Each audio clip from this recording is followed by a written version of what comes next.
Shalom Shalom Shalom. இந்த காலை வேத தியானத்திற்கு உங்களை வருக என்று வரவேற்கிறோம். இன்றைக்கும் நாம் யாத்ராகமம் 27ஆம் அதிகாரத்தை தியானிக்கும்படியாக கடந்து வந்திருக்கிறோம். இப்பொழுதும் நாம் தலைகளை தாழ்த்தி முதலாவது தேவனை நோக்கி பார்ப்போம். எங்களை அதிகமாக நேசிக்கின்ற எங்கள் அன்பின் பரலோக தந்தையை, ஆசீர்வதிக்கப்பட்ட இந்த காலை வேலைக்காக உமக்கு நன்றி செலுத்துகிறோம் தகப்பனே. அப்போ இந்த வேலையில் இந்த யாத்ராகமம் 27ஆம் அதிகாரத்தோடு அப்போ உம்முடைய வார்த்தைகளோடு நீர் எந்த சித்தத்தோடு எங்களும் உரையாட சித்தமாக இருக்கிறோ அப்போ உம்முடைய சித்தம் எங்கள் மத்தியில் வார்த்தைகளாக வெளிவரட்டும். முழுவதுமாக முற்றிலுமாக எங்கள் பரிசுத்த ஆவியானவர் நீர் எங்களை ஆளுகை செய்யும்படியாக உம்முடைய கரத்தில் அர்ப்பணித்து ஜெபிக்கிறோம். நாங்கள் சுயமாய் ஒன்றும் பேசக்கூடாதபடி தேவ சித்தம் எங்கள் மத்தியில் வார்த்தைகளாக வெளிவரும்படி உம்முடைய கரத்தில் அர்ப்பணிக்கிறோம். நீரே பொறுப்பெடுத்துக்கொள்ளுங்க, பாதுகாத்து நடத்துங்க. இயேசுவின் ரத்தம் ஜெயம், இயேசுவின் நாமத்தில் பிதாவே, ஆமென் ஆமென் ஆமென். நாம் எல்லாரும் உட்காரலாம். இன்றைக்கும் நம்ம யாத்ராகமம் 27ஆம் அதிகாரத்துக்கு நேராக நம்ம கடந்து வந்திருக்கிறோம். நேற்றைய தினத்தில் கூட நம்ம பார்த்தோம். யாத்ராகமம் 26ஆம் அதிகாரத்தில் இந்த ஆசரிப்பு கூடாரத்தில் இருக்கிற அந்த அமைப்புகளை பற்றி கூட நேற்றைய தினம் நம்ம தியானித்தோம். இந்த நாளில் நம்ம முதலாவது இந்த அதிகாரத்துக்கு கடந்து போகிறதுக்கு முன்பாக இந்த ஆசரிப்பு கூடாரத்தினுடைய வரைபடத்தை நம்ம பார்க்க போகிறோம். நம்ம டிவி ஸ்க்ரீனில் போடுவாங்க. அப்போ அந்த யாத்ராகமம் 27ஆம் அதிகாரத்தில் அந்த ஆசரிப்பு கூடாரத்தோட அளவுகளையும் அமைப்புகளையும் தேவன் கொடுத்து கொண்டிருக்கிறார். ஹல்லேலூயா. இந்த யாத்ராகமம் 27ல் மொத்தம் 21 வசனங்கள் இருக்கிறது. இதை 3 பகுதிகளாக நான் பிரிக்கிறேன். 1லிருந்து 8 வரைக்கும் நாம் பார்த்தோமானால் தகன பலிக்கான பலிபீடம். இது எதை குறிக்கிறது அப்படின்ற பார்க்கும்பொழுது தேவனுடன் நம்ம முதலில் சமாதானமாக இருக்க வேண்டும் என்பதை குறிக்கும்படியாக அமைந்துள்ளது. 9லிருந்து 19 வரை நம்ம பார்க்க போனால் ஆசரிப்பு கூடாரத்தின் தேவன், அதாவது தேவன் நமக்கு பாதுகாப்புக்காக ஒரு எல்லையை வகுத்து கொடுத்திருக்கிறார். அதை நேற்று தினம் கூட படித்தோம். நம்ம ஆசரிப்பு கூடாரத்தின் ஒரு நிழலாக ஆண்டவராக இயேசு கிறிஸ்துவே காணப்படுகிறார் என்று நம்ம நேற்று பார்த்தோம். 20லிருந்து 21 வரை விளக்கு எரிய புதிய ஆலைவிலிருந்து புதிய எண்ணெயை என்ற தலைப்பில் நம்ம பார்க்க போகிறோம். இந்த நாளில் கூட இந்த யாத்ராகமம் 27ஆம் அதிகாரம் நம்மோட என்ன இடைப்பட்டு கொண்டிருக்கிறது என்றால், தேவன் மோசே கிட்ட உரையாடுறார். அந்த மலை உச்சியில் நீ என்னுடைய அந்த திட்டத்தை நீ பார்த்து அதன்படி நான் உனக்கு என்ன காண்பிக்கிறனோ அதன்படி நீ செய்ய ஆயத்தமாக இரு என்று தேவன் மோசேக்கு என்ன கொடுத்தாரோ அந்த திட்டத்தை மோசே நிறைவேற்ற போகிறார். அப்போ உங்கள் நடுவில் நான் வாசமாக இருக்க போகிறேன், மக்கள் நடுவில் நான் வாசமாக இருக்க போகிறனால எனக்காக ஒரு ஆசரிப்பு கூடாரத்தை நீ அங்கே அமைக்க வேணும் அப்படின்னு சொல்லி ஆண்டவர் இந்த இடத்துல விரும்புகிறார். ஏனென்றால் நம்முடைய தேவன் நம்முடைய மத்தியில் வாசம் செய்ய விரும்புகிறார். அவர் நமக்குள்ளாக வாசம் செய்ய விரும்புகிற தேவனாய் காணப்படுகிறார். ஹல்லேலூயா. அப்போ நமக்கு நடுவில், அதாவது இஸ்ரவேல் ஜனங்களுக்கு மத்தியில் எனக்கு ஒரு ஆசரிப்பு கூடாரத்தை நீங்கள் அமைக்கும்படியாக தேவன் மோசேயிடம் உரையாடி கொண்டிருக்கிறார். ஹல்லேலூயா. அப்போ தேவனுடைய விருப்பம் என்ன? அவர்கள் நம்ம மத்தியில் இருக்க வேண்டும், நமக்குள்ளாக இருக்க வேண்டும், நான் உங்களிடத்தில் வர வேண்டும், நான் உங்கள் மத்தியில் நான் வாசம் செய்ய விரும்புகிறேன் என்று. தேவன் ஒரு நாள் நம்ம விட்டு புறம்பே போகிற தேவன் அல்ல, அவர் நமக்குள்ளாக வாசம் செய்கிற தேவனாக காணப்படுகிறார். ஹல்லேலூயா. ஆனால் தேவன் அதற்கு ஒரு எல்லையை வரையறுத்து கொடுத்திருக்கிறார். ஏனென்றால் மனிதர்கள் மத்தியில் தேவன் வாசம் செய்யும் பொழுது ஒருவேளை மனிதர்கள் அறிந்தோ அறியாமலோ தெரியாமல் கூட சில பாவங்களை மேற்கொள்ளலாம். அதற்காக பல விளைவுகள் அவர்கள் சந்திக்கக்கூடும். அதற்காக தான் தேவன் முன்னரே ஒரு எல்லையை வரையறுத்து கொடுக்கிறார். அப்போது தேவனுடைய பரிசுத்தத்தை நாம் தெரியாமல் கூட அதை குலைத்து போடக்கூடாது என்பதற்காகத்தான் தேவன் இப்படிப்பட்ட எல்லைகளை வகுத்து கொடுத்திருக்கிறார். ஹல்லேலூயா. அப்போ இந்த அதிகாரத்தில் நம்ம பார்க்க போகிறோம். அப்போ ஆசரிப்பு கூடாரத்தை சுற்றி என்னெல்லாம் போடப்பட்டிருக்கு, அப்போ அந்த என்ட்ரன்ஸ், அந்த நுழைவு வாயிலுக்குள்ளாக போகும்பொழுது வெளிப்பிரகாரத்தில் எப்படி இருக்குது, பரிசுத்த ஸ்தலத்தில் எப்படி இருக்குது, மகா பரிசுத்த ஸ்தலத்தில் எப்படி இருக்குது அப்படின்றத இன்றைக்கி நம்ம பார்க்க போகிறோம். அப்போது பிரதான ஆசாரியர்கள் மாத்திரமே அந்த நுழைவு வாயில் வழியாக கடந்து போய் பரிசுத்த ஸ்தலத்திற்கு போவாங்க, மகா பரிசுத்த ஸ்தலத்திற்கு போக முடியும். அப்போ மக்கள் எங்கே இருப்பாங்க? வெளி பிரகாரத்தில் இருப்பாங்க. ஹல்லேலூயா. அப்போ ஆரோனும் ஆரோனுடைய புத்திரர்கள் தான் அந்த மகா பரிசுத்த ஸ்தலத்தில் அந்த மேஜைகள் அப்பங்களை சுட சுட அந்த மாற்றி வைக்கிற வேளையிலும் அந்த விளக்க தூண்டி எரிய வைக்கிற வேலையிலும் தூப கலசத்தில் தூபங்கள் போடுகிற வேலையிலும் இருப்பார்கள். ஹல்லேலூயா. அப்போ மக்கள் என்ன பண்ணுவாங்கன்னா வெளியில் அவர்கள் காணிக்கைகளை கொண்டு வருவார்கள், தேவனை நோக்கி அவர்கள் பார்ப்பார்கள் என்று நம்ம பார்த்து கொண்டிருக்கிறோம். அப்போது இந்த வெளியில் இருக்கிற அந்த இடத்துல அவங்க என்னென்னலாம் இருக்குது, அப்போ அவங்க காணிக்கைகளை கொண்டு அவர்கள் தகன பலிகளாக செலுத்த போகிறார்கள் என்று நம்ம பார்க்கிறோம். அப்போ தேவன் ஒவ்வொன்றுக்கும் ஒவ்வொரு எல்லையை வகுத்து கொடுத்திருக்கிறார்.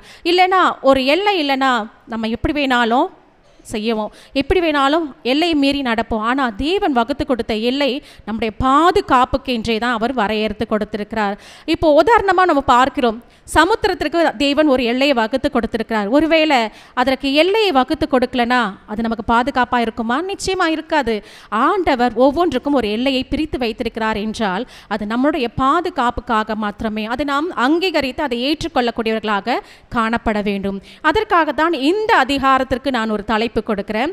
தேவன் திட்டவட்டமான மற்றும் அணுகக்கூடிய எல்லையை நிர்ணயித்தார். ஹல்லேலூயா. அப்போ தேவன் நமக்கு எல்லாவற்றையும் திட்டவட்டமாக ஆராய்ந்து நிர்ணயித்து கொடுத்திருக்கிறார். அப்போ இந்த இடத்துல மக்கள் பிரதான ஆசிரியர்கள் அந்த ஆசரிப்பு கூடாரத்தில் நுழைந்த உடனே முதலாவது என்ன அவங்க பார்க்குறாங்கன்னா வெண்கல தொட்டிக்கு நீராக தான் அவங்க அந்த இடத்த அடைவாங்க. அப்போ இந்த அதிகாரத்தை நம்ம கடந்து போவதற்கு முன்பாக நம்ம ஆண்டவர்கிட்ட நம்ம ஒப்பு கொடுக்க போகிறோம். ஆண்டவர் நமக்கு இந்த நாளில் எந்தெந்த எல்லைகளை வகுத்து கொடுத்திருக்கிறாரோ அதை நிச்சயமாக நாங்கள் ஏற்றுக்கொள்கிறோம். உம்முடைய வார்த்தைகளுக்கு நாங்கள் கீழ்ப்படிந்து நடக்கிறோம். நீர் எங்கள் மத்தியில் வாசம் செய்ய வேண்டும். நாங்கள் எங்களை பரிசுத்தமாக காத்துக்கொள்ள வேண்டும். எப்படி இந்த கடைசி அந்த வசனங்களை படிக்க போகும் பொழுது அந்த ஆலிவ் விதைகளை பிழிந்து அந்த எண்ணெயை எடுக்கிறார்களோ அதே போல தேவன் பரிசுத்த ஆவியானவர் நமக்குள்ளாக வாசம் செய்ய வேண்டும். அப்பொழுதுதான் நாம் அவருக்கென்று பிரகாசமாக நாம் ஒளி வீச முடியும். ஹல்லேலூயா. நாம் இந்த அதிகாரத்தில் முதலாவது 2 வசனங்களை அப்போ இதில் ஆண்டவர் ஒவ்வொன்றுக்கும் ஒரு அளவை கொடுத்திருக்கிறார். அப்போ 5 முழ நீளமும் 5 முழ அகலமும் சீத்தி மரத்தால் பலிபீடத்தையும் உண்டு பண்ணுவாயாக. அது சதுரமும் 3 முழ உயரமுமாய் இருப்பதாக. அதன் 4 மூலைகளிலும் 4 கொம்புகளை உண்டாக்குவாயாக. அதன் கொம்புகள் அதனோடு ஏகமாய் இருக்க வேண்டும். அதை வெண்கல தகட்டால் மூட வேண்டும். இதில் ஒரு மரத்தை குறிப்பிட்டிருக்காங்க. அது என்ன மரம்? சீத்திம் மரம் சொல்லி குறிப்பிடப்பட்டிருக்கு. ஒருவேளை அவங்க வனாந்திரத்தில் இருந்திருக்கலாம், அந்த இடத்துல வேறு எந்த மரங்களும் இல்லாமல் கூட இருந்திருக்கலாம். அப்போ அந்த சீத்திம் மரம் அந்த இடத்துல இருக்குது. அப்போ சீத்திம் மரம்னா அது உறுதித்தன்மை மிக்கதாக நிலைத்து நிற்கக்கூடியதாக அது காணப்படுகிறது. அப்போ இது எப்படி நமக்கு வெளிப்பாடுகளை தருகின்ற ஆண்டவருக்கு என்று நாம் நிலைத்திருக்கிறவர்களாக இப்பொழுதும் ஆண்டவர் விட்டு பின்மாற்றத்தில் போகக்கூடாதவர்களாக நாம் நிற்க வேண்டும் என்பதை அது மறைமுகமாக வெளிப்படுத்தி காண்பிக்கிறது. அப்போ அதிகமாய் தாங்கக்கூடிய ஒரு மரமாக வலிமை மிக்க மரமாக அங்கு காணப்படுகிறது. சில நேரங்களில் நமக்கு நிறைய சாய்ஸஸ் இருக்கலாம். அதை நம்ம எதை தேர்ந்தெடுக்குதுன்னு தெரியாமல் குழம்பி போயிருக்கலாம். ஆனால் அந்த இடத்துல சீத்தி மரம் மட்டும்தான் இருந்திருக்கு. ஒரே சாய்ஸ், தேவனுடைய பெரிதான தேர்வாக அது காணப்படுகிறது. அப்போ இந்த நாளில் நம்முடைய வாழ்க்கையிலும் தேவன் அநேக காரியங்களை நமக்கு முன்பாக வைத்திருப்பார். அப்போ இதற்கு முன்பாக நம்ம 2 அதிகாரத்தில் கூட நம்ம பார்த்திருக்கிறோம். அந்த பரிசுத்த ஸ்தலம் பசும் பொன் தகட்டினால் மூடப்பட்டிருக்கிறது என்று. அப்போ அந்த விளக்கு, அந்த உடன்படிக்கை பெட்டி, அந்த அப்பம் வைக்கிற அந்த மேஜை, அந்த கேருபீன்கள் எல்லாமே என்ன பண்ணிருக்கு? பொன் தகட்டால், அந்த பரிசுத்த ஸ்தலத்தில் மகா பரிசுத்த ஸ்தலத்திலையும் அந்த பொன் தகட்டால் அவங்க மூடப்பட்டிருக்கிறது என்று குறிக்கிறது. அந்த பொன் தகடு என்பது எதை குறிக்கிறது என்று பார்த்தால் தேவனை குறிக்கிறது. நேற்றைய தினத்தில் கூட நம்ம கேட்டோம், அந்த பரிசுத்த ஸ்தலத்தில் இருக்கிற ஒவ்வொன்றும் ஆண்டவராகிய இயேசு கிறிஸ்துவை பிரதிபலிப்பதாக காணப்படுகிறது. அப்போ பரிசுத்த ஸ்தலம், மகா பரிசுத்த ஸ்தலம் இருக்கிற அனைத்தும் பொன் தகட்டால் மூடப்பட்டிருக்கிறது என்றால் வெளிப்புறத்தில் இருக்கிறது என்ன செய்யப்பட்டிருக்குன்னா வெண்கலத்தினால் செய்யப்பட்டிருக்கிறது. அப்போ இந்த வெண்கலம் எதை குறிக்கிறது என்றால் நியாய தீர்ப்பையும் பாவ நிவாரணத்தையும் குறிப்பதாக அமைந்துள்ளது. அப்போ இந்த வெண்கல பலிபீடம் அந்த நுழைவாயில நுழைந்த உடனே வெளிப்பிரகாரத்தில் அமைந்திருக்கிறதாக காணப்படுகிறது. அப்போ நம்ம தேவனை பார்க்க நம்ம கிட்டி சேரும் முன்பாக நம்முடைய பாவங்களுக்காக நாம் மன்னிப்பு கோர வேண்டும். ஏனென்றால் தேவன் பாவத்தை பாராத ஒரு சுத்த கண்ணராக காணப்படுகிறார். அவர் பரிசுத்தமாக காணப்படுகிறார். அப்போ நம் தேவனுடைய இரக்கத்தை நாட வேண்டும் என்றால் முதலாவதாக நம்முடைய பாவங்களுக்காக தேவனிடத்தில் மன்னிப்பு பெற வேண்டியவர்களாக காணப்படுகிறோம். அப்போ ஒருவன் தன்னுடைய பாவங்கள் போக வேண்டும் என்று காணிக்கைகளை கொண்டு அந்த பலிபீடத்தில் அவர்கள் என்ன பண்ணுறாங்க? காணிக்கைகளை செலுத்துகிறார்கள். அப்போ அவங்களுடைய பாவங்கள் தேவனுக்கு முன்பாக மன்னிக்கப்படுகிறது. பின்பதாக அவர்கள் பரிசுத்தமாக்கப்படுகிறார்கள் என்று இந்த அதிகாரத்தில் நம்ம பார்க்கிறோம். இதற்கு முன்பாக அந்த வெண்கல பலிபீடத்தோட அமைப்பை பற்றி நம்ம ஒரு வீடியோ கிளிப் பார்க்க போகிறோம். இந்த வெண்கல பலிபீடம் அந்த வெண்கலம் இப்போ எப்படி தங்கம் தேவனை குறிக்கிறதோ வெண்கலம் நம்முடைய பாவ மன்னிப்பையும் நியாய தீர்ப்பையும் குறிப்பதாக காணப்படுகிறது. அப்போது அந்த நுழைவு வாயில நுழைந்த உடனே அந்த வெண்கல தொட்டி தான் காணப்படுகிறது. அப்போ அந்த வெண்கல பலிபீடத்தில் நம்முடைய பாவங்களுக்கான இந்த பரிகாரத்தை நாம் தேடுகிறவர்களாக காணப்பட வேண்டும். நம்ம இப்பொழுது பார்க்க போகிறோம் அது எப்படி அமைக்கப்பட்டிருக்கிறது என்பதை நம்ம அந்த வீடியோவில் நம்ம பார்க்கலாம்.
ஹல்லேலூயா. இப்பொழுதும் நம்ம அந்த வெண்கல பலிப்பீடம் எப்படி செய்யப்பட்டிருக்கிறது நம்ம பார்த்தோம். அப்போ அந்த குறடுகள் எல்லாமே வெண்கலத்தினால செய்யப்பட்டிருக்கிறது. அதாவது பாவ நிவர்த்திக்காக அந்த வெண்கலம் குறிக்கப்பட்டிருக்கிறது. அப்போ இந்த இடத்துல மலையில் தேவன் தரிசனமாக மோசேக்கு இந்த எல்லாவற்றையும் திட்டமாக தீர்மானமாக அவர் செய்ய சொல்லி தந்திருக்கிறார். அதன்படி அவர் தேவன் என்ன இன்ஸ்ட்ரக்ஷன் கொடுத்தாரோ அதன்படியே செய்ய வேண்டும் என்றும் ஆண்டவர் கட்டளையிட்டிருக்கிறார். அப்போ தேவன் மக்கள் தமக்கு முன்பாக வர வேண்டும் என்று விரும்புகிற தேவனாக காணப்படுகிறார். அனைத்து மக்களும் எனக்கு முன்பாக கடந்து வர வேண்டும், என்னிடத்தில் அவர்கள் சேர வேண்டும், என்னுடைய ஐக்கியத்துக்குள்ளாக அவர்கள் இருக்க வேண்டும் என்று தேவன் விரும்புகிறார். அப்ப இந்த வெண்கல பலிப்பீடம் எதை குறிக்கிறது என்றால் ஆண்டவராக இயேசு கிறிஸ்துவை குறிக்கிறதாக அமைந்துள்ளது. அவர் எப்படி சிலுவையில் நமக்காக ஜீவ பலியாக அறையப்பட்டார், அதனால் நம்முடைய பாவங்கள் எப்படி தீர்க்கப்பட்டதோ இன்று நாம் ஆண்டவருடைய புத்திர ஸ்வீகாரத்தை பெற்றவர்களாக காணப்படுகிறோமோ அதே போல தான் இந்த வெண்கல பலிப்பீடம் காணப்படுகிறது. அப்போ அந்த மக்கள் தம்முடைய பாவங்களுக்காக அந்த பலிகளை கொண்டு வந்து அந்த பாவ நிவர்த்தி செய்யும் பொழுது அது எப்படி இயேசு கிறிஸ்துவை பறைசாற்றுகிறது என்றால் நம்முடைய பாவங்களுக்காக அவர் ஜீவ பலியாக சிலுவையில் அறைந்ததை குறிக்கும்படியாக காணப்படுகிறது. ஹல்லேலூயா. ஏனென்றால் அவரே நம் சொந்த இரட்சகராக இருக்கிறார். நாம் அவரை சொந்த இரட்சகராக ஏற்றுக்கொள்ளும் பொழுது நிச்சயமாகவே அவர் நம் பாவங்களை மன்னித்து அவருடைய புத்திர ஸ்வீகாரத்தை தருகிறவராக காணப்படுகிறார். ஹல்லேலூயா. நாம் அவரை சொந்த இரட்சகராக ஏற்றுக்கொண்டோமானால் நிச்சயமாகவே நம்முடைய பாவங்கள் மன்னிக்கப்படும். ஒருவேளை பலிபீடம் அங்கே இல்லைன்னா பாவ மன்னிப்பு பெறாமல் அந்த ஜனங்கள் ஏனோ தானோ என்று ஆண்டவரை நம்ம தரிசிக்கலான்னு கூட அந்த எண்ணம் வந்திருக்கலாம். ஆனால் அந்த இடத்துல ஆலயத்திற்கு நம்ம எந்த நோக்கத்தோடு வரோம் அப்படின்றத அவர்களுக்கு உணர்த்தும்படியாக அந்த வெண்கல பலிப்பீடம் அவர்களுக்கு முன்பதாக காணப்படுகிறது. முதலாவது நம்முடைய பாவத்திற்கென்று நாம் மன்னிப்பு பெற வேண்டும் என்று.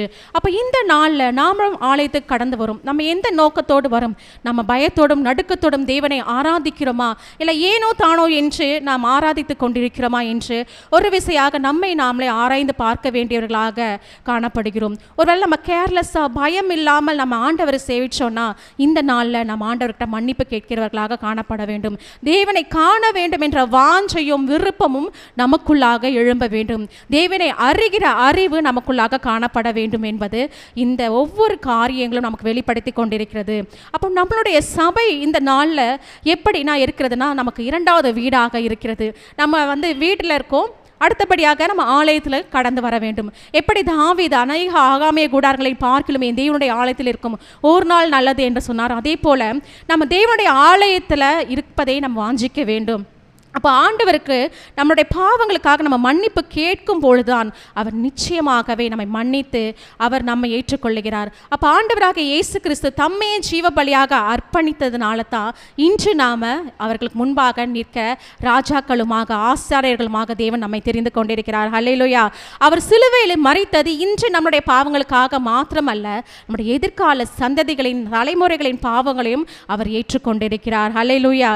அப்போ நாம் மீண்டுமாக கட்டி எழுப்பப்பட வேண்டும் என்பதற்காகத்தான் இந்த வெண்கல பலிப்பீடம் ஒரு உவமையாக காணப்படுகிறது. நாம் பாவத்திலிருந்து மீண்டும் உடைந்து அப்படியே போக வேண்டும் என்பது தேவ சித்தம் அல்ல.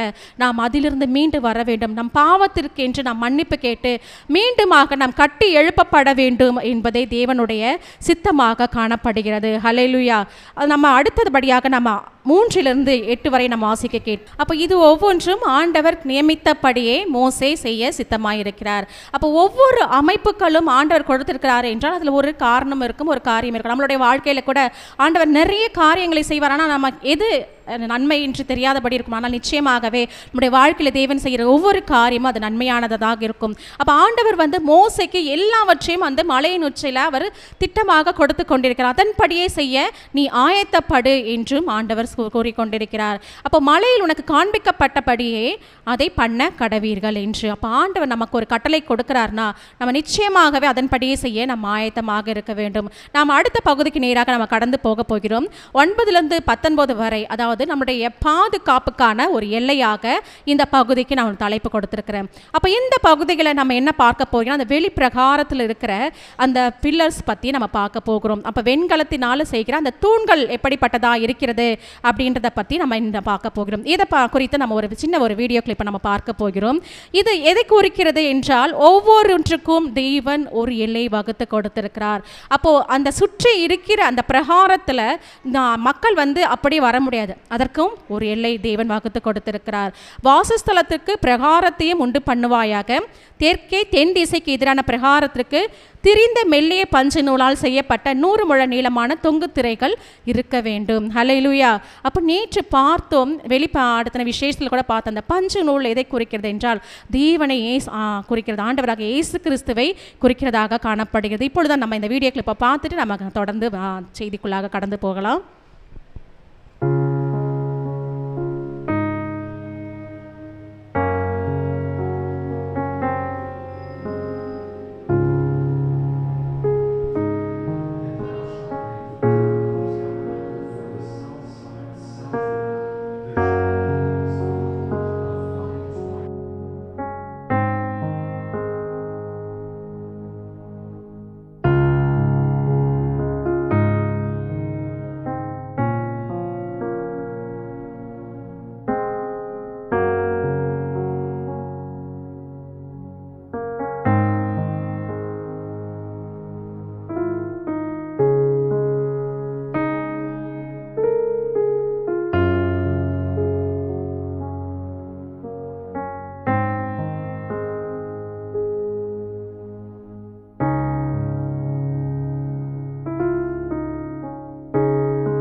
ஹல்லேலூயா.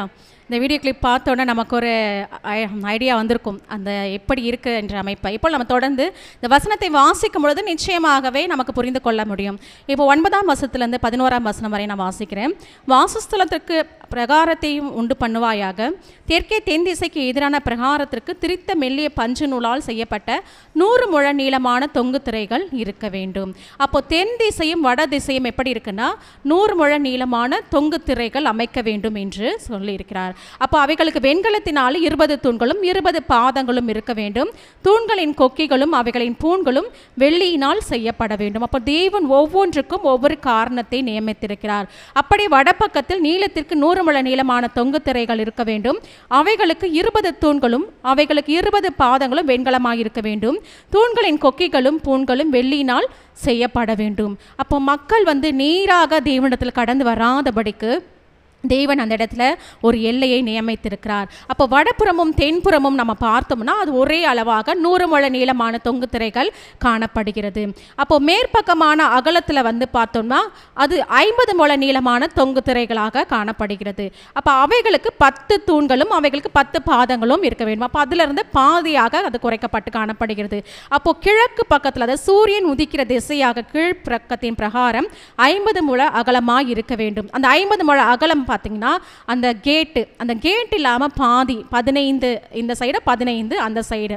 அப்போ 15 முழ நீளமான தொங்கு திரைகள் அவைகளுக்கு 3 தூண்களும் அவைகளுக்கு 3 பாதங்களும் இருக்க வேண்டும். மறுபுறத்து 15 முழ நீளமான தொங்கு திரைகளும் அவைகளுக்கு 3 தூண்களும் அவைகளுக்கு 3 பாதங்களும் இருக்க வேண்டும். பிரகாரத்தின் வாசலுக்கு இளநீல நூலாலும் இரத்தாம்பர நூலாலும் சிவப்பு நூலாலும் திரித்த மெல்லிய பஞ்சு நூலாலும் சித்திர தையல் வேலையாக செய்யப்பட்ட 20 முழ நீளமான ஒரு தொங்கு திரையும் அதற்கு 4 தூண்களும் அவைகளுக்கு 4 பாதங்களும் இருக்க வேண்டும். அப்போ எல்லாவற்றையும் நம்ம தேவன் அழகாக வரையறுத்து கொடுத்து காணப்படுகிறது. அப்போ கிழக்கு பக்கத்தில் பார்க்கும் பொழுது அந்த கேட்டு 20 முழ நீளமாக காணப்படுகிறது. அப்போ இதில் வந்து அதில் ரத்தாம்பர நூலாக, அப்போது நம்ம நேற்றைய தினத்தில் கூட நம்ம தியானித்தோம். அந்த ரத்தாம்பரம் எதை குறிக்கிறதுனா ஆண்டவருடைய சாக்ரிஃபைஸ், அவருடைய ஜீவ பலியாக அவர் நம்மை அர்ப்பணித்ததை குறிக்கிறது. ஹல்லேலூயா. அப்போ ஆண்டவர் ஒவ்வொரு காரியத்திற்கும் நம்ம வந்து எந்த எல்லையை வரையறுத்து கொடுத்துருக்கிறோம் அந்த எல்லையில் நாம் நிற்க வேண்டியவர்களாக காணப்படுகிறோம். அப்போ சுற்று பிரகாரத்தின் தூண்கள் எல்லாம் வெள்ளியினால் பூண் கட்டப்பட்டிருக்க வேண்டும். அவைகளின் கொக்கிகள் வெள்ளியினாலும் அவைகளின் பாதங்கள் வெண்கலத்தினாலும் செய்யப்பட்டிருக்க வேண்டும். அப்போ ஒவ்வொருக்கும் ஆண்டவர் வந்து ஒவ்வொரு இதை குறிக்கப்பட்டிருக்கிறது. அப்போ இந்த தொங்கல்கள் வந்து எதை குறிக்கிறது என்றால் நம்முடைய எல்லைகள், நம்ம என்ன லிமிட்டில் நம்ம இருக்க வேண்டும், நம்மளோட வந்து பாதுகாப்புக்காக தான் இந்த லிமிட்டு ஆண்டவர் வகுத்து கொடுத்துருக்கிறார். அப்போ அந்த எல்லையை நம்ம மீறி நடந்தால் அது நமக்கு ஆபத்தாக அமையும் என்று. அப்போ இந்த எல்லைகள் நாம் எங்கு வந்து தேவனை சந்திக்க வேண்டும் என்பதை குறிக்கும்படியாக அமைந்துள்ளது. நிறைய நேரம் நம்ம நினைக்கலாம், நம்ம எதற்காக இப்படிப்பட்ட எல்லைகள்லாம் ஆண்டவர் கொடுக்குறாரு, இதெல்லாம் வந்து நம்மளால் செய்ய முடியுமா, இது ரொம்ப கஷ்டமாக இருக்கே அப்படின்னு சொல்ல கூட நம்ம தோணும். ஆனால் இதையெல்லாம் வந்து செய்யக்கூடாது என்பதற்கு ஆண்டவர் ஒரு எல்லையை நியமித்திருக்கிறார். ஏனென்றால் இந்த நாளில் கூட கிறிஸ்துவை ஏற்றுக்கொண்டவர்கள் என்று பார்த்தால் நிறைய காரியங்கள் நம்ம செய்யக்கூடாது. ஏன்னா நம்ம வேறுக்கப்பட்ட பரிசுத்த சந்ததிகளாக காணப்படுகிறோம். நம் உலகத்தார் அல்ல, ஆண்டவர் நம்மை வேறு பிரித்து அழைத்திருக்கிறார். அப்போ கிறிஸ்தவர்கள் என்றால் பொய் சொல்லக்கூடாது, பிறருடைய பொருளை வஞ்சிக்கக்கூடாது, சூதாடக்கூடாது, போதை வஸ்துக்களை உபயோகப்படுத்தக்கூடாது, அப்படி நிறைய கட்டளைகளை கொடுத்திருக்கிறார் ஆண்டவர். அப்போது நம்ம எப்படி இருக்க வேண்டும் என்றால், ஒருவேளை ஞானஸ்தானம் எடுத்தோம்னா இதெல்லாம் கூட நம்ம செய்ய முடியாதுன்னு சொல்லி சில பேர் ஞானஸ்தானத்திற்குள்ளாக கூட கடந்து வராதபடி காணப்படுகிறார்கள். ஆண்டவர் இந்த எல்லையெல்லாம் குறித்திருக்கிறது நம்மளுடைய பாதுகாப்புக்காக தான், நம்மளுடைய நல்லதுக்காக தான் ஆண்டவர் இதை எல்லாவற்றையும் செய்து முடித்திருக்கிறார். ஹல்லேலூயா. அப்போது நம்ம எந்தெந்த காரியங்களை நாம் செய்து கொண்டிருக்கிறோம் என்பதை நாம் ஆராய்ந்து பார்க்கிறவர்களாக காணப்படுகிறோம். அப்போ தேவனுக்கு பயப்படுகிற பயம் அந்த இடத்துல நமக்கு தேவைப்படுகிறது. அப்போ வெளியரங்கமாக நான் கிறிஸ்துவை பின்பற்றுபவன் என்று சொன்னால் நிறைய காரியங்களை நம்ம வந்து ஈடுபட முடியாது. அதாவது தேவனுக்கு பிரியமில்லாத காரியங்களை நம்ம ஈடுபட முடியாது. அதுதான் நம்ம வேறு பிரிக்கப்பட்டவர்களாக, கிறிஸ்துவை உடையவர்களாக நாம் காணப்படுகிறோம். ஹல்லேலூயா. அப்போ நம்ம எல்லாருக்கும் ஒரு லிமிட்டேஷன் இருக்குது, நம்ம எல்லாருக்கும் ஒரு எல்லைகள் இருக்குது. அப்போ நாம் ஆண்டவரை ஏற்றுக்கொண்ட பிள்ளைகளாக இருக்கிற நாம் உலக பிரகாரமான காரியங்களை அப்போ போக முடியுமா? நிச்சயமாக இல்லை. ஆண்டவர் நம்மை பரிசுத்தத்திற்கென்று அழைத்திருக்கிறார். ஹல்லேலூயா. அப்போ நம்ம வாழ்கின்ற வாழ்க்கையில் நமக்கு ஆண்டவர் இரண்டாவது வாய்ப்பை கொடுத்திருக்கிறார். என்னவென்றால், நம்ம இதற்கு முன்பதாக அநேக பாவத்தின் இருளில் அடிமைத்தனத்தில் நம்ம இருந்திருக்கலாம். என்னென்ன அடிமைத்தனத்தில் இருந்திருப்போம் என்று தேவன் இந்த நேரத்தில் நமக்கு வெளிப்படுத்தி கொண்டே இருக்கலாம். ஆனால் அந்த அடிமைத்தனத்திலிருந்து தேவன் இன்று மீட்டெடுத்து நமக்கு இரண்டாவது வாய்ப்பை கொடுத்திருக்கிறார் என்றால் நாம் தேவனுக்கு நன்றி நிறைந்தவர்களாக காணப்பட வேண்டும். அப்போது எப்படிப்பட்ட காரியங்களை நம்முடைய வாழ்க்கையில் தேவன் தடை செய்ய சித்தமாக இருக்கிறாரோ நம் முழுவதுமாக அவருடைய எல்லைக்காக நாம் விட்டு கொடுக்க வேண்டும். ஏனென்றால் நம்முடைய தேவன் சர்வ வல்லமை உள்ள தேவனாக இருக்கிறார். அவர் நம் மத்தியில் வாசம் செய்ய விரும்புகிற தேவனாக இருக்கிறார். நாமே தேவனுடைய ஆலயமாக இருக்கிறோம் என்று வசனம் குறிப்பிடப்பட்டிருக்கிறது. அப்போ அந்த பரிசுத்த ஸ்தலம், மகா பரிசுத்த ஸ்தலம், அந்த இடம் பார்த்தீங்கன்னா ஒரு சின்ன இடமா தான் இருக்கும், வெளிப்பிரகாரம் பெருசாக தான் இருக்கும். ஆனால் அவர்கள் வந்து மனிதர்கள் நடுவே தான் ஆண்டவர் வாசம் செய்ய விரும்புகிறார். நான் மகா பரிசுத்த ஸ்தலத்தில் தான் இருப்பேன்னு சொல்லி ஆண்டவர் அந்த எல்லைக்குள்ளாக இல்லை, அவர் நமக்குள்ளாக இன்றும் வாசம் செய்து கொண்டிருக்கிறார். ஹல்லேலூயா. அப்போது நாம் எப்படிப்பட்டவர்களாக காணப்பட வேண்டும் என்றால், நம்ம ஒவ்வொரு நாளும் நம்மை பரிசுத்தப்படுத்திக் கொள்பவர்களாக காணப்பட வேண்டும். நம்முடைய பாவத்திற்கு என்று தேவனிடத்தில் நம்முடைய அர்ப்பணித்து ஜெபித்து அந்த பாவ நிவாரணத்தை பெற்றுக்கொள்வர்களாக காணப்பட வேண்டும். நான் ஆண்டவரை ஏற்றுக்கொண்டு விட்டேன், என் பாவங்கள்லாம் தீர்ந்துருச்சின்னு இல்லை. நம்ம ஒவ்வொரு நாளும் ஆண்டுடைய சமூகத்தில் நாம் ஜெபிக்க வேண்டும். இன்று நமக்கு தெரிந்தோ தெரியாமலோ எந்த பாவம் செய்திருந்தாலும் தேவன் இந்த வேளையில் நம்ம மன்னிக்கும் வேண்டும் என்று நாம் ஒவ்வொரு நாளும் தேவனுடைய சமூகத்தில் நாம் ஜெபிக்கிறவர்களாக காணப்பட வேண்டும். ஹல்லேலூயா.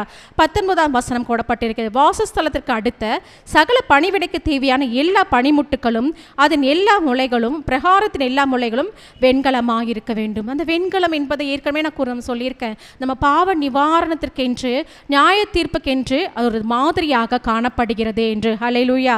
அப்போ இந்த ஒவ்வொன்று காரியங்களும் தேவன் வந்து வரையறுத்து கொடுத்திருக்கிறார் என்றால் அது எல்லாமே நம்முடைய நன்மைக்கான காரியங்கள் தான். நம்ம மூன்றாவது பகுதிக்கு நேராக நம்ம கடந்து போக போகிறோம். 20 21 வரைக்கும் நம்ம வாசிக்கும் போது ஆண்டவர் வந்து அந்த புதிய ஆலிவ் எண்ணெயிலிருந்து, அந்த ஆலிவ் விதையிலிருந்து புதிய ஆலிவ் எண்ணெய் எடுத்து அந்த விளக்கை பிரகாசமாக எரிய செய்யும்படியாக நம்ம 20ஆம் 21ஆம் வசனத்தை நான் வாசிக்கிறேன். குத்து விளக்கு எப்பொழுதும் எரிந்து கொண்டிருக்கும்படி இடித்து பிழிந்த தெளிவான ஒளிவை எண்ணெயை உன்னிடத்தில் கொண்டு வரும்படி இஸ்ரவேல் புத்திரருக்கு கட்டளை இடுவாயாக. அப்போ ஆண்டவர் என்ன சொல்றாரு இதில்? அந்த ஜனங்கள் என்ன செய்ய வேண்டும் என்ற காரியத்தையும் ஆண்டவர் இதில் வெளிப்படுத்தியிருக்கிறாரு. அப்போ ஆரோனின் பிள்ளைகளும் என்ன பண்ணுவாங்க, பரிசுத்த ஸ்தலத்தில், மகா பரிசுத்த ஸ்தலத்தில் அவர்கள் வேலைகளை செய்து கொண்டிருப்பாங்க. ஆரோனின் பிள்ளைகள் என்ன பண்ணுவாங்க, காலையிலும் மாலையிலும் அந்த விளக்கில், அந்த மீனோரா என்று சொல்லப்படுகிற அந்த விளக்கில் அந்த ஆலிவ் எண்ணெயை ஊற்றி காலையிலும் மாலையிலும் அந்த விளக்கை எரிய செய்வாங்க. நம்மளுடைய சபையில் கூட அந்த மீனோரா விளக்கை நம்ம பார்த்துருக்கிறோம். அப்போ அதற்கு அவர்கள் விளக்கை அணைந்து போகாதபடி அவர்கள் எண்ணெய் ஊற்றி அதை எரிய செய்ய வேண்டியவர்களாக அதனுடைய பணி நியமித்து கொடுக்கப்பட்டிருக்கிறது. அப்போது தேவன் என்ன சொல்லுகிறார் என்றால், அவருடைய பிள்ளைகள் மட்டுமே இந்த இடத்திற்கு வர வேண்டும். அப்போ ஆசாரிய ஊழியத்திற்கு அழைக்கப்பட்டவர்கள் மாத்திரமே இந்த பரிசுத்த ஸ்தலத்திற்குள்ளாக வர வேண்டும் என்று. அப்போ இந்த மக்கள் என்ன செய்ய வேண்டும், அவர்கள் அந்த ஆலிவ் எண்ணெயை அவர்கள் காணிக்கையாக, அந்த ஆலிவ் விதைகளை அவர்கள் காணிக்கையாக அந்த இடத்துல கொண்டு வர வேண்டும். அந்த ஆலிவ் விதைகளை அந்த ஆரோனின் பிள்ளைகள் தான் அவர்கள் இடித்து பிழிந்து அதிலிருந்து எண்ணெய் எடுக்க செய்வார்கள். அந்த ஆலிவ் எண்ணெய் எப்படி இடித்து பிழிக்கப்படுகிறதோ அதே போல தான் இந்த நாளில் நாம் பரிசுத்த ஆவியானவருக்குள்ளாக நாம் கடந்து போகும் பொழுது அவர் நிச்சயமாகவே நம்மை பிரகாசிக்க செய்கிறவர்களாக காணப்படுகிறார். அப்போ அந்த எண்ணெய் எப்படிப்பட்டதாய் காணப்பட வேண்டும் என்றால் சுத்தமாக காணப்பட வேண்டும் என்று தேவன் விரும்புகிறார்.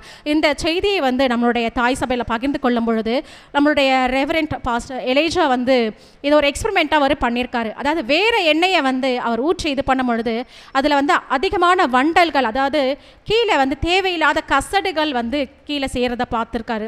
அப்போது அந்த சுத்தமான ஆலிவ் எண்ணெய் அதில் எரிய வைக்கும் பொழுது அப்படிப்பட்ட கசடுகள் அதில் காணப்படவில்லையாம். இதை எதை குறிக்கிறது என்றால், நம் தேவனுக்கென்று பரிசுத்தமாய் பிரித்தெடுக்கப்பட்ட ஜாதிகளாக தேவன் அழைத்திருக்கிறார். அந்த ஆலிவ் விதைகளாக தேவன் என்று நம்மை அழைத்திருக்கிறார் என்றால் நாம் அவருக்கு எப்படிப்பட்டவர்களாக நாம் காணப்பட வேண்டும், நாம் எப்படிப்பட்டவர்களாக ஒளி கொடுக்க வேண்டும். ஏனென்றால் நாம் அனைவரும் ஒளியின் பிள்ளைகளாக தேவன் அழைக்கப்பட்டிருக்கிறார். தேவன் ஒளியாகவே இருக்கிறார் என்று நாம் வாசித்திருக்கிறோம். அப்போ நாம் எப்படிப்பட்டவர்களாக காணப்பட வேண்டும் என்றால் நம்முடைய ஆவி ஆத்துமா சரீரத்தை பரிசுத்தமாக காத்துக்கொள்கிறவர்களாக காணப்பட வேண்டும். ஹல்லேலூயா. அப்போ சுத்தமில்லாத அந்த எண்ணெயை அந்த விளக்கில் உபயோகப்படுத்த மாட்டாங்க. அப்போ நம்முடைய சிந்தைகளை நம்ம பரிசுத்தமாக காத்துக்கொள்ள வேண்டும். நம் நினைவுகளையும் நம்ம பேச்சுக்களையும் நம் பரிசுத்தமாக காத்துக்கொள்ளும் பொழுது தான் நிச்சயமாக பரிசுத்த ஆவியானவர் நமக்குள்ளாக கிரியை செய்ய முடியும். ஹல்லேலூயா. மலையின் மேலிட்ட பட்டணம் போல நாம் ஒளி வீச வேண்டும் என்றால் நிச்சயமாகவே நமக்குள்ளாக பரிசுத்தமான சிந்தனைகள் மேலோங்கி காணப்பட வேண்டும். ஹல்லேலூயா.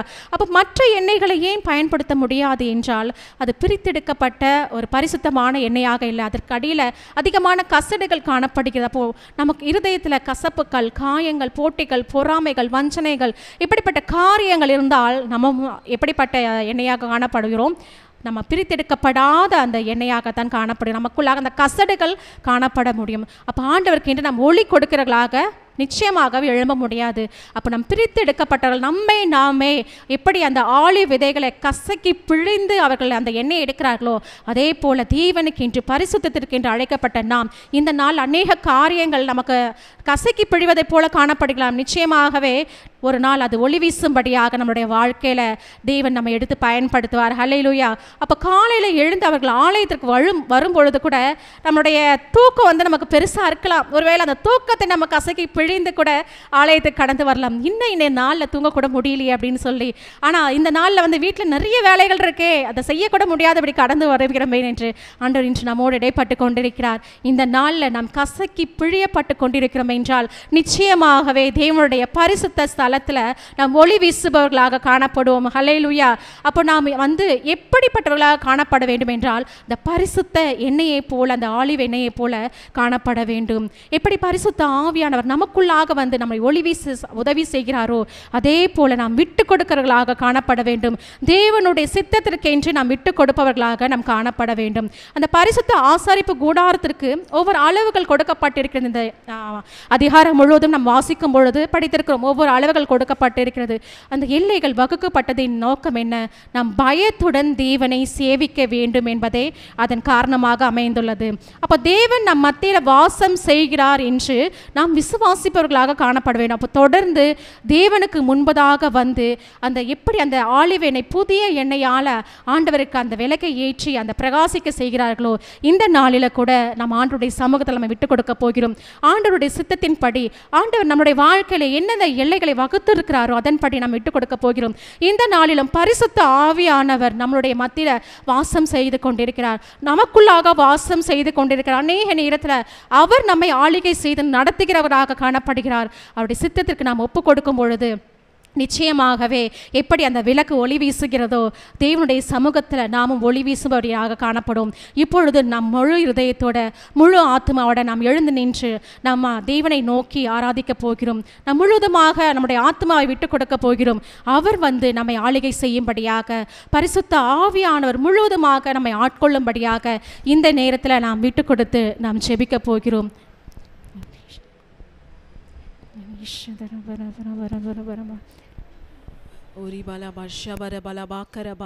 இந்த நாளிலும் கூட நம் தேவன் நம்ம மத்தியில் வாசம் செய்ய வாஞ்சிக்கிற தேவனாய் இருக்கிறார்.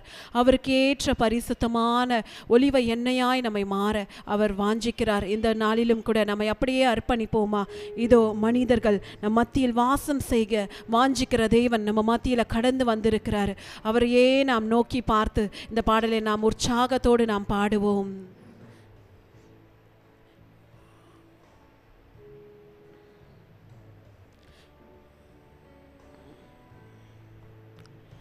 இதோ மனிதர்கள் மத்தியில் வாசம் செய்பவரே, எங்கள் நடுவிலே வசித்திட விரும்பிடும் தெய்வமே.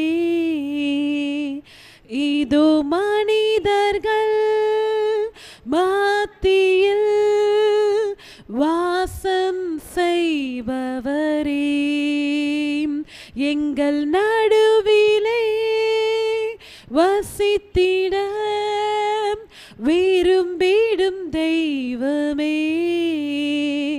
உமக்கு சிங்காசனம் அமைத்திட உம்மை துதிக்கிறோம் இயேசுவே. பரிசுத்த அலங்காரத்துடனே உம்மை தொழுகிறோம் இயேசுவே. உமக்கு சிங்காசனம் அமைத்திட உம்மை துதிக்கிறோம் இயேசுவே. பரிசுத்த அலங்காரத்துடனே உம்மை தொழுகிறோம் இயேசுவே. எங்கள் மத்தியில் உலாவிடும் எங்களோடென்றும் வாசம் செய்யும். எங்கள் மத்தியில் உலாவிடும் எங்களோடென்றும் வாசம் செய்யும். எங்களோடென்றும் வாசம் செய்யும். ஸ்தோத்திரம் ஸ்தோத்திரம் ஸ்தோத்திரிக்கிறோம் அப்பா. அப்பா பிதாவே உமக்கு நன்றி நன்றி நன்றி தகப்பனே. அன்பின் பிதாவே உமக்கு நன்றி செலுத்துகிறோம் அப்பா. இந்த நாளுக்காக நன்றி. இந்த நாளிலும் தகப்பனே அப்பா, யாத்திராகமம் 27வது அதிகாரத்தில் ஆவியானவரே அப்பா, நீர் எங்களோடு கூட பேசின அப்பா ஒவ்வொரு வார்த்தைகளுக்காக உமக்கு நன்றி செலுத்துகிறோம் ஆவியானவரே அப்பா. இந்த வேளையில் அப்பா நீ எங்கள் மத்தியில் அப்பா அசைவாடி கொண்டு இருக்கிற தேவனாக இருக்கிறீரே அப்பா. இப்பொழுதும் அப்பா நீர் அப்பா எங்களோடு கூட அப்பா பேசுங்க. உம்முடைய வார்த்தை அப்பா என்னிலிருந்து புறப்படட்டும் தகப்பனே. எல்லாவற்றையும் உம்முடைய கருத்தில் ஒப்பு கொடுத்து செபிக்கிறேன் இயேசுவின் நாமத்தினால் பிதாவே, ஆமென். ஷாலோம். யாத்திராகமம் 27வது அதிகாரத்தில் கர்த்தர் என்னோடு கூட பேசின வசனம் 1-2. 5 முழ நீளமும் 5 முழ அகலமுமாக சித்திம் மரத்தால் பலிப்பிடத்தையும் உண்டு பண்ணுவாயாக. அது சதுரமும் 3 முழ உயரமுமாயிருப்பதாக.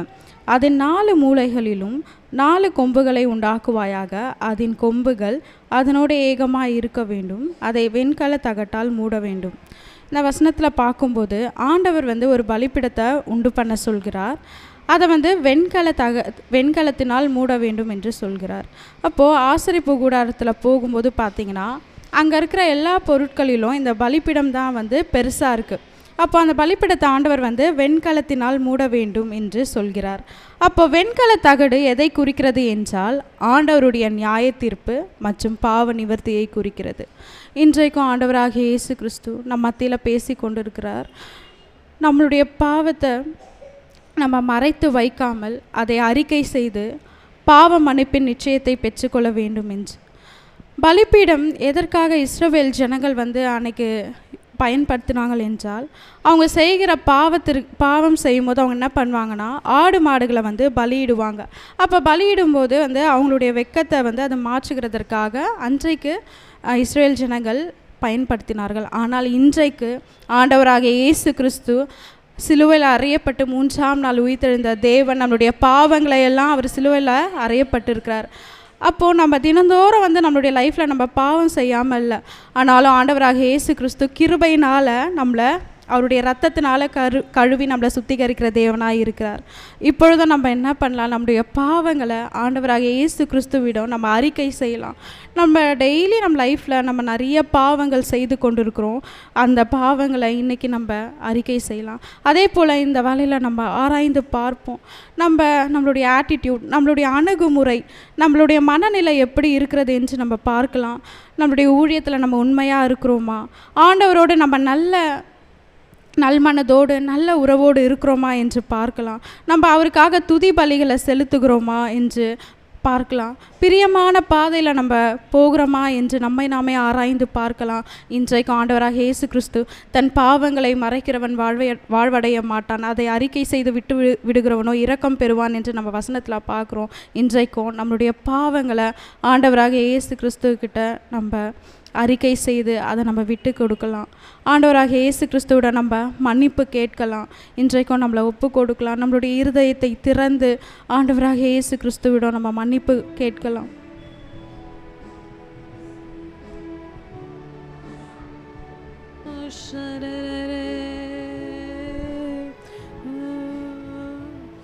இதோ மனிதர்கள் மத்தியில் வாசம் செய்பவரே, எங்கள் நடுவிலே வசித்திட விரும்பிடும் தெய்வமே, இதோ மனிதர்கள் மத்தியில் வாசம் செய்பவரே, எங்கள் நடுவிலே வசித்திட விரும்பிடும் தெய்வமே, உமக்கு சிங்காசனம் அமைத்திட உம்மை துதிக்கிறோம் இயேசுவே, பரிசுத்த அலங்காரத்துடனே உம்மை தொழுகிறோம் இயேசுவே, உமக்கு சிங்காசனம் அமைத்திட உம்மை துதிக்கிறோம் இயேசுவே, பரிசுத்த அலங்காரத்துடனே உம்மை தொழுகிறோம் இயேசுவே, எங்கள் மத்தியில் உலாவிடும் எங்களோடென்றும் வாசம் செய்யும், எங்கள் மத்தியில் உலாவிடும் எங்களோடென்றும் வாசம் செய்யும். ஓரி பாபா பாபா ஷபரபல பரபல பரிபாக்க பரபல பாக்கபா, ஓரி பாபா பாபா ஷபரபாக்கபா. ஆவியானவரே அப்பா உமக்கு நன்றி செலுத்துகிறோம், உமக்கு நன்றி செலுத்துகிறோம் பரலோக பிதாவே. ஓரி பாக்க பரபலபா ஷபரபல பரபல பாக்கபா. பரிசுத்த ஆவியானவரே அப்பா எங்கள் மத்தியில் நீங்கள் அப்பா ஆளுகை செய்து கொண்டிருக்கிறீங்க, எங்கள் மத்தியில் நீங்கள் அசைவாடி கொண்டிருக்கிறீங்க தகப்பனே. அப்பா இந்த வலையில் தகப்பனே அப்பா நீங்கள் எங்கள் மத்தியில் அப்பா வந்திருக்கிற கிருபைக்காக உமக்கு நன்றி தகப்பனே. ஆவியானவரே அப்பா, நாங்கள் வாசித்த அப்பா நாங்கள் கேட்ட வசனத்தின் பிரகாரமாய் தகப்பனே அப்பா எங்களுடைய பாவங்கள் அப்பா இந்த வேலையில் நாங்கள் ஒப்பு கொடுக்கிறோம். ஆவியானவரே அப்பா, எங்களுடைய பாவங்களுக்காக எங்களுடைய சாபங்களுக்காக அப்பா அன்றைக்கு நீங்கள் சிலுவையில் அறையப்பட்டு 3ஆம் நாள் உயிர்த்தெழுந்த தேவன் அப்பா, இந்த நாள் வரையிலப்பா எங்களுடைய பாவங்களை அப்பா நீங்கள் கழுவி உங்களுடைய ரத்தத்தினால் அப்பா எங்களை சுத்திகரித்து வருகிறதுக்காக உமக்கு நன்றி செலுத்துகிறோம் அப்பா. ஒரு விசையாயப்பா எங்கள் ஒவ்வொருவரையும் அப்பா உம்முடைய ரத்த கோட்டைக்குள்ளே கொண்டு வருகிறேன் அப்பா. எங்களுடைய பாவங்கள் அப்பா நீங்கள் அப்பா இந்த வேலையிலப்பா சுத்திகரித்து அப்பா எங்களை மன்னிப்பீராக தகப்பனே. அப்பா நாங்கள் வசனத்தில் அப்பா வாசித்தது போல தகப்பனே அப்பா எங்களுடைய பாவங்களை அப்பா எங்களுடைய குறைகள் குற்றங்கள் எங்களுக்குள்ளே இருக்கிற ஒவ்வொரு குண அதிசயங்கள் அப்பா நாங்கள் மாற்றிக்கொள்ள உம்மோடு நல் மனம் பொருந்த தகப்பன் நீங்கள் எங்களுக்கு கிருபை பாராட்டுவீராக அப்பா. இந்த நாளிலிருந்து தகப்பனே எங்களுக்குள்ளே இருக்கிற எல்லா குறைவுகள் எங்களுடைய பாவங்கள் சிறிய தவறாக இருந்தாலும் தகப்பனே நாங்கள் செய்யாதபடிக்கு நீர் எங்களோடு கூட இருந்து வழி நடத்துங்க. உடைய பரிசுத்த ஆவி அப்பா எங்கள் ஒவ்வொருவரையும் ஆளுகை செய்யட்டும் தகப்பனே. நீரே எங்களை பலப்படுத்தினதற்காக நன்றி. எங்களுடைய பாவங்களை அப்பா நீங்கள் மன்னித்ததற்காக உமக்கு நன்றி தகப்பனே. உங்களுடைய சுத்திகரிப்பு அப்பா இந்த நாளில் அப்பா எங்கள் ஒவ்வொருவரையும் அப்பா சுத்திகரித்த கிருபைக்காக உமக்கு நன்றி செலுத்துகிறேன். எல்லா துதி கன மகிமை யாவையும் அப்பா ஒருவருக்கே செலுத்துகிறேன். மீட்பெரும் இரட்சகருமாக இயேசுவின் நாமத்தினால் பிதாவே, ஆமென். ஆமென். ஹல்லேலூயா. இந்த நாளிலும் கூட கர்த்தர் என்னோடு கூட பேசின வசனம் யாத்ராகமம் 27வது அதிகாரம் வசனங்கள் 20 மற்றும் 21. குத்துவிளக்கு எப்பொழுதும் எரிந்து கொண்டிருக்கும்படிக்கு இடித்து பிழிந்த தெளிவான ஒலிவ எண்ணெயை உன்னிடத்தில் கொண்டு வரும்படிக்கு இஸ்ரவேல் புத்திரருக்கு கட்டளையிடுவாயாக. ஆசாரிப்பு கூடாரத்தில் சாட்சி சந்நிதிக்கு முன்னிருக்கும் திரைச்சீலைக்கு வெளிப்புறமாக ஆரோனும் அவன் குமாரரும் சாயங்காலம் தொடங்கி விடியற்காலம் மட்டும் கர்த்தருடைய சந்திதானத்தில் அந்த விளக்கை எரிய வைக்க கடவார்கள். இது இஸ்ரவேல் புத்திரருக்கு தலைமுறை தலைமுறையாக நித்திய கட்டளையாய் இருக்க கடவுது. இந்த நாளிலும் கூட நம்ம ஒவ்வொருவரையும் கர்த்தர் இடித்து பிழிந்த தெளிவான ஒலிவ எண்ணெயை போல மாற்ற விரும்புகிறார். இந்த நாளில் கூட இந்த வசனத்தில் நம்ம பார்த்தோம், அந்த இடித்து பிழிந்த அந்த ஒலிவ எண்ணெய் அந்த மெனோரா என்கின்ற அந்த விளக்கில் ஊற்றும் போது அது பிரகாசித்து எரிந்து கொண்டே இருக்குமாமா. இதை யார் செய்ய வேண்டும் என்றால் அந்த பிரதான ஆசாரியனாகிய ஆரோனும் அவனுடைய பிள்ளைகளும் செய்ய வேண்டும் என்று வசனம் எழுதப்பட்டிருக்கிறது. இன்றைக்கு புதிய ஏற்பாடு காலத்தில் ஆண்டவராகிய இயேசு கிறிஸ்துவின் இரத்தத்தினால் கழுவப்பட்ட நாம் ஒவ்வொருவரும் தான் அவருடைய ஆசாரியர்களாய் நாம் இன்றைக்கு இருக்கிறோம். இன்றைக்கு கர்த்தர் நம்மை பார்த்து கேட்டுக்கொண்டிருக்கிறாரு. முக்கியமாக இந்த வசனம் வாசிக்கும் போது என்னோடு கூட இடை பெற்றார். என் மகளே, நீ அந்த ஸ்தானத்தில் நின்று என்னுடைய விளக்கை நீ எரிய விடுவாயா? இதோ அந்த ஒளி அந்த இருளில் இருக்கிற அந்த இடங்கள் முழுவதும் பரவும் போது அந்த இருளை ஆளுகை செய்து ஒளி பிரகாசிப்பிக்குமே. இன்றைக்கு நீ அந்த இடத்துல நீ நின்று ஊழியத்தை செய்வாயா என்று கர்த்தர் என்னோடு கூட கேட்டார். நானும் அநேக நேரத்தில் கர்த்தர் என்னை ஊழியத்துக்கு அழைக்கும் போதெல்லாம் அநேக காரணங்கள் சொல்லிக்கொண்டு நான் சென்றது உண்டு. ஆனால் இன்றைக்கு இந்த வசனம் என்னோடு கூட இடை பெற்று கொண்டிருக்கிறது. இன்றைக்கு ஆரோனை போல கர்த்தர் நம்மை மாற்ற விரும்புகிறாரு. அவருடைய அந்த விளக்கை ஏற்றுவதற்கு இடித்து பிழிந்த தெளிவான ஒலிவ எண்ணெய் போல நம்ம பிரகாசமாய் பரிசுத்த ஆவியானவர்னால நிரப்பப்பட்டு நாம் எழும்பும் போது எப்படி அந்த விளக்கு அந்த சாயங்காலம் துவங்கி மறுநாள் காலை வரைக்கும் அது எரிந்து கொண்டே இருக்குமோ, அந்த சாயங்காலம் என்றாலே அந்த இருளின் தாக்கம் இருக்கும். ஆனால் அந்த விளக்கு ஏற்றும் போது அந்த இருளெல்லாம் நீங்கி அந்த அறை முழுவதும் பிரகாசம் வீசுவது போல இன்றைக்கு நம்மை அர்ப்பணிக்கும் போது கர்த்தர் நம்மை எழுப்பி இதோ இருளில் கட்டப்பட்ட ஜனங்களுக்கு ஒரு ஒளியாக நம்மை எழுப்புகிறார். இந்த நாளில் கூட அர்ப்பணிக்க நினைப்பவர்கள் நாம் அப்படியே எழுந்து முன்பாக கடந்து வந்து இந்த வேளையில நம்ம ஆண்டவர்கிட்ட கேட்க போகிறோம். பரிசுத்த ஆவியானவரே, இதோ ஆண்டவரே நான் வாஞ்சிக்கிறேன்ப்பா, நான் உங்களுக்காக ஆண்டவரே நான் எழும்புகிறேன், என்னை எடுத்து பயன்படுத்துங்கப்பா, என்ன உம்முடைய ஊழியத்திற்கென்று அர்ப்பணிக்கிற ஆண்டவரே. இதோ இருளில் கட்டப்பட்டு இருக்கிற ஜனங்களை விடுவிக்கும்படிக்கு என்ன ஒளியாய் நீங்க பிரகாசிப்பீங்க என்று நம்ம அர்ப்பணிக்கும் போகிறோம். ஓரி கரபா ஷதரிபா லபா கரபா ஓரி தானா மா கரபா. இன்றைக்கு பரிசுத்த ஆவியானவர் நம்மை நிரப்பிக் கொண்டிருக்கிறார். இருக்கிறார். நம்முடைய விளக்கு பிரகாசமாய் எழும்பும்படிக்கு, பிரகாசமாய் எரியும்படிக்கு இன்றைக்கு ஓ ரீபாலா ஷபா ரபா கரபா இன்றைக்கு அவர் அபிஷேகத்தை ஊற்றி கொண்டிருக்கிறார்.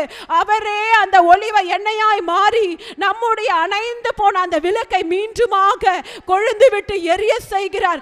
ஓரே கேரே பாலா ஷந்தலபா கரபா ஓரி ஆந்தரபா கரப ரிபாலபா ஷபா ரிபாலபா கரபா ஓ ரிபாலா ஷந்தரபா கரப ரிபாந்தர பௌரி ஆந்தரபா கரபா ஓ ஷீகாரபா லபா கரபா. பரிசுத்த ஆவியானவர் இந்த வேளையில நம்மை நிரப்புகிற வேளையில இதோ அவருக்காக நாம் கொழுந்து விட்டு எரிய போகிறோம். அவர் எப்படி வெளிச்சமாய் இருக்கிறாரோ நாமும் வெளிச்சத்தின் பிள்ளைகளாய் ஒளியின் பிள்ளைகளாய் நம்மை அலங்கரித்துக் கொண்டிருக்கிறார். ஓ ரீ காபாலா ஷேரே ரே ரே ரே ரே ரே ஓ ஷேரே ரே ரே ரே ரே ரே ஓ ரிபாலா தீரன மாக்கர பௌரி ஆந்தன மாக்கரபா ஷபா ரிபா லபா ரிபா லபா கரபா உமக்கு நன்றி செலுத்துகிறோம் ஆண்டவரே. இந்த வேளையில கூட ஆண்டவரே இதோ நாங்கள் வாஞ்சிக்கிறோம் ஐயா. அப்பா எப்படி ஆண்டவரே அன்றைக்கு அந்த பிரதான ஆசாரியர்களை கொண்டு அந்த விளக்கை ஏற்றும்படிக்கு கட்டளை கொடுத்தீரோ, இன்றைக்கு உம்முடைய ஒளியின் பிள்ளைகளாகிய நாங்கள் முன் வருகிறோம் ஐயா. இதோ நாங்கள் சென்று இருளில் கட்டப்பட்ட ஜனங்களுக்கு உம்முடைய சுவிசேஷத்தை அறிவித்து அவர்களை வெளிச்சத்தின் பாதையில கொண்டு வர ஆண்டவரே எங்களை நீர் பயன்படுத்துவீராக. எங்களிடத்துல காணப்படுகிற அசுத்தங்களை நீக்கி போட்டு அப்பா தெளிந்த ஒளிவ எண்ணெயை போல எங்களை நீர் மாற்றி ஆண்டவரே உம்முடைய ஊழியத்திற்காக எங்களை பயன்படுத்தும் ஆண்டவரே. இந்த காலை வேளையில பரிசுத்த ஆவியானவர் எங்க ஒவ்வொருவரையும் நீங்க சுத்திகரித்து கொண்டிருக்கிறீங்கப்பா. அந்த எண்ணெயை எங்களுக்குள்ள நீங்க ஊற்றி கொண்டிருக்கிறீங்க.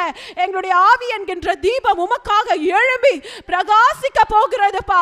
அநேக ஆத்துமாக்களை உம்முடைய ராஜ்யத்திற்கென்று அறுவடை செய்ய போகிறது ஆண்டவரே. நாங்க விசுவாசிக்கிறோம். கர்த்தர் இன்றைக்கு அப்படிப்பட்ட ஒரு பெரிய அபிஷேகத்தை நீங்க கொடுத்ததற்காக நன்றி ஆண்டவரே. தொடர்ந்து நீர் ஆண்டவரே எங்களை வழி நடத்துங்க. உங்க கரத்துல அர்ப்பணிக்கிறோம். சகல துதி கன மகிமை உமக்கு ஒருவருக்கே செலுத்துகிறோம். இயேசுவின் ரத்தம் ஜெயம், இயேசுவின் நாமத்தினால் பிதாவே, ஆமென். ஹல்லேலூயா. நாமும் கூட கர்த்தருக்காக வைராக்கியமாய் நாம் எழும்பி அவருக்காக ஒளி வீசுவோம். இருளில் கட்டப்பட்டிருக்கிற ஜனங்களை தேவனுடைய வெளிச்சத்திடத்திற்கு கொண்டு வருவோம். ஷாலோம். கர்த்தர் தாமே உங்கள் ஒவ்வொருவரையும் ஆசீர்வதிப்பாராக. கடைசி ஆசீர்வாதத்துக்கு நேராக கைகளை விரித்துக் கொள்ளும். ஈவரக்கா அடோனாய் வயீஷ்மரக்கா யா ஏ அடோனாய் பனவ் அல்லக்கா விஹுனக்கா ஈஷா அடோனாய் பனவ் அல்லக்கா வயசம் லக்கா ஷாலோம் வயசம் லக்கா ஷாலோம். கர்த்தர் உன்னை ஆசீர்வதித்து காக்க கடவர். கர்த்தர் தன் முகத்தின் மேல் பிரகாசிக்க பண்ணி உன்மேல் கிருபையா இருக்க கடவர். கர்த்தர் தன் முகத்தை உன்மேல் பிரசன்னமாக்கி உனக்கு சமாதானம் கட்டளையிட கடவர். ஹல்லேலூயா, ஹல்லேலூயா, ஹல்லேலூயா.